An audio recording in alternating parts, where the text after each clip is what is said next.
अवधूत चिंतन श्री गुरुदेव दत्त श्री स्वामी समर्थ. नमस्कार, मी रोहिणी. तुम्ही पाहताय महिमा स्वामींचा. माझ्या चॅनलमध्ये तुम्हा सर्वांचे खूप खूप मनापासून स्वागत. स्वामी महाराज तुमच्या सर्व चांगल्या इच्छा पूर्ण करोत ही स्वामीचरणी प्रार्थना. चला तर आजच्या व्हिडिओमध्ये आपण पाहणार आहोत की राहू हा ग्रह आपले काळ किंवा आपलं भविष्य कसा बदलतो, किंवा राहू या ग्रहाविषयी तुम्हाला तर माहीतच आहे की तो माणसाला राजाचा रंक आणि रंकाचा कसा राजा बनवतो याची माहिती तुम्हाला आहेच. राहू हा ग्रह वैदिक ज्योतिषशास्त्रातील एक महत्त्वाचा ग्रह मानला जातो. त्याला छायाग्रह असेही म्हटले जाते. त्याचा मानवी जीवनावर मोठा प्रभाव पडतो. राहू ग्रहाचा स्वभाव रहस्यमय आणि अनिश्चित असतो आणि तो लोकांना अचानक यश किंवा मोठे बदल देऊ शकतो.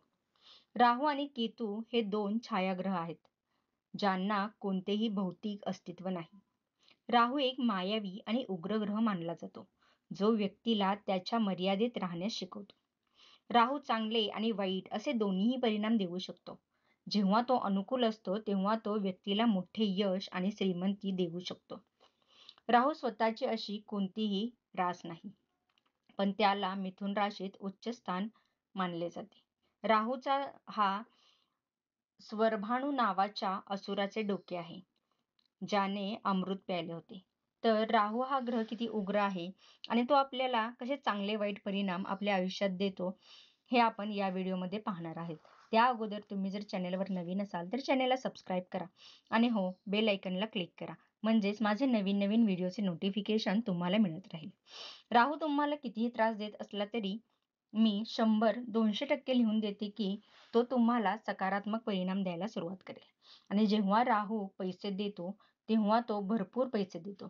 राहू हा असा ग्रह आहे की तो भरपूर पैसे तर देतोच, त्याबरोबर तो आपली मान प्रतिष्ठाही वाढवतो. आजच्या व्हिडिओला आपण सुरुवात करूया.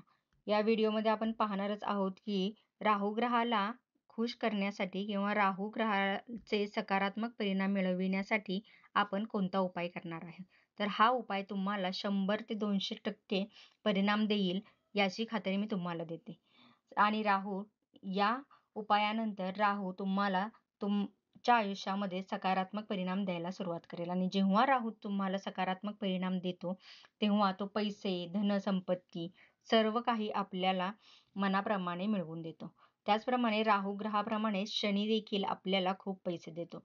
त्यामुळे या दोन्ही ग्रहांची थोडीशी उपाय करून आपण आपल्या आयुष्यामध्ये आपले स्थान उच्च पदावर नेऊ शकतो. तर त्यासाठी तुम्हाला काय करायचे आहे की एक काजळाची डबी घ्यायची आहे. ही काजळाची डबी तुम्ही आंब्याचे झाड, पिंपळाचे झाड किंवा वडाचे झाड या 3 झाडापैकी कोणत्याही एका झाडाखाली ही काजळाची डबी तुम्हाला पुरून यायची आहे. आणि आपल्या मनात जे काही इच्छा आहे, जे काही आपल्या मनातील आपले म्हणणे आहे, आपल्याला कोणती गोष्ट आपल्या पूर्ण करून घ्यायची आहे, हे त्या झाडाखाली तुम्हाला ही डबी पुरून झाल्यानंतर तुम्हाला आपल्या मनातील इच्छा सांगायची आहे. तसेच हे तुम्ही किती वेळा करायचे आहे, तर तुम्ही हे 4 वेळा करा. हा उपाय तुम्ही 4 वेळा करू शकता. आणि या उपायासाठी एक विशिष्ट दिवस म्हणजे बुधवार. बुधवारी तुम्ही सकाळी, संध्याकाळी किंवा रात्री, ज्यावेळेस तुम्हाला तिथे कोणीही पाहणार नाही, अशा वेळी तुम्ही ही काजळाची डबी त्या झाडाच्या खाली पुरून यायची आहे. चला तर मग आजच्या व्हिडिओमध्ये एवढीच माहिती होती. तुम्हाला व्हिडिओ कसा आवडला आणि हा उपाय केल्यानंतर तुम्हाला कोणते अनुभव आले ते मला कमेंट करून नक्की कळवा. पुन्हा भेटूया एका नव्या व्हिडिओमध्ये एका नव्या विषयासह. तोपर्यंत धन्यवाद. श्री स्वामी समर्थ. जय जय स्वामी समर्थ.